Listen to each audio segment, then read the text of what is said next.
This week's takeout is Chinese as I deliver the X25 from BAIC.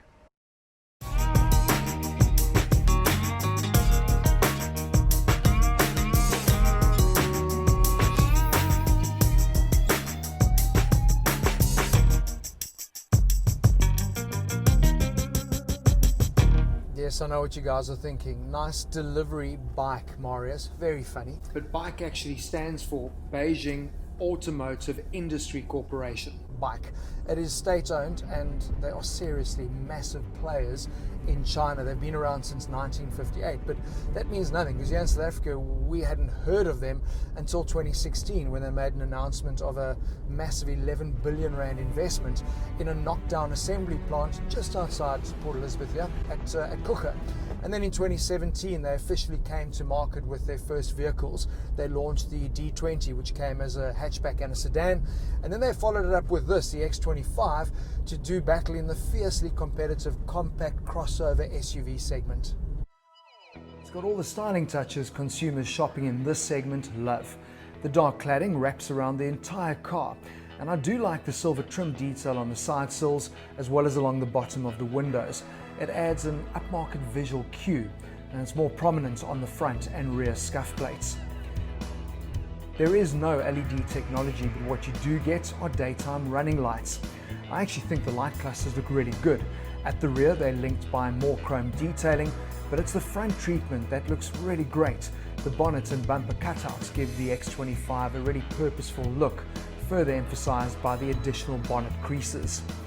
So it sits a little higher off the ground than a hatchback, but only just. It's some 30 millimeters lower to the ground than the EcoSport. The profile is dominated by these really cool two-tone 16-inch alloys, but a wider track would have them filling the wheel arches a lot better, while also improving the handling. You also get the roof rails as standard across the entire range, and I love the simple yet strong character line running from the tail lights to the front wheel. There is also a roof spoiler with integrated brake lights.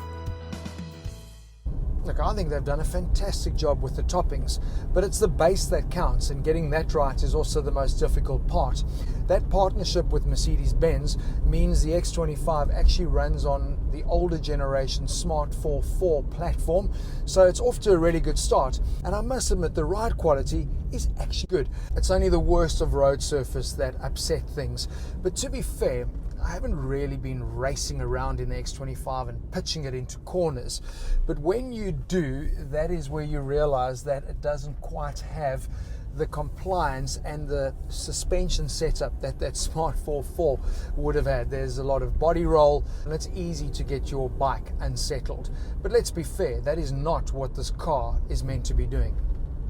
It's powered by a 1.5 litre naturally aspirated petrol engine, and you get a choice of either a 5-speed manual transmission or a very old school 4-speed auto, which is exactly what we are in this test unit. It delivers 85 kilowatts and 148 newton meters. Now that puts it slam bang in the ballpark with its competitors like the Ford EcoSport. But I think if you really want to get the most out of this engine, you're going to have to go the 5-speed manual, because it feels like it's delivering a lot less in this automatic transmission. The moment you get to an incline, you're faced with two choices. It's either this, unleash the screams from the torture chamber, or it's this, literally crawling up the hill in relative calm. It's between gears all the time. It's second, it's third, it's second, it's third. It literally is just missing one extra gear. Biggest problem. It may have older technology that's driving it, but it is all very modern and well spec'd when you get into the interior. The Merc influence is impossible to miss here. Those turbine-inspired air vents, the switches, and even the position of the 7-inch infotainment system smacks of previous generation B-Class. It comes with Bluetooth, has a USB port and HDMI connector, which allows for smartphone mirroring on both Apple and Android devices. The inclusion of a 12-volt power socket in the rear is a nice touch. Now, the carbon fiber look may not be to everyone's taste, but with the split dash layout, the piano black finish and the chrome detailing, it's a well-presented interior. The 3-spoke multifunctional leather trimmed steering is height adjustable only. It looks good, but I do prefer a chunkier wheel to grip. The seats are a cloth polyurethane combination and are comfortable enough. I do really appreciate the fact that they are height adjustable for the driver. With keyless entry, push to start, electric mirrors and windows all round, as well as park distance control as standard in the lineup, the X25 is well specced. The top of the range fashion adds a reverse camera, a sunroof, as well as cruise control in the auto. Now they don't give the boot capacity, but it looks a tad on the small side. The seats do flip forward and you get a space saver spare wheel. Oh, but the Chinese really are masters at the proverbial cut and paste, and that's exactly what you get here. Of course, at this price point, you really can't expect the same quality of materials or the same fit and finish as you would in a lot of its competitors.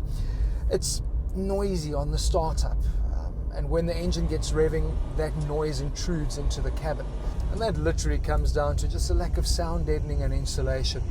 But to be fair, this is where the Koreans were not too many years ago.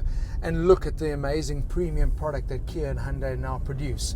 But that comes at a price. For further information, you can visit BAIC South Africa's website.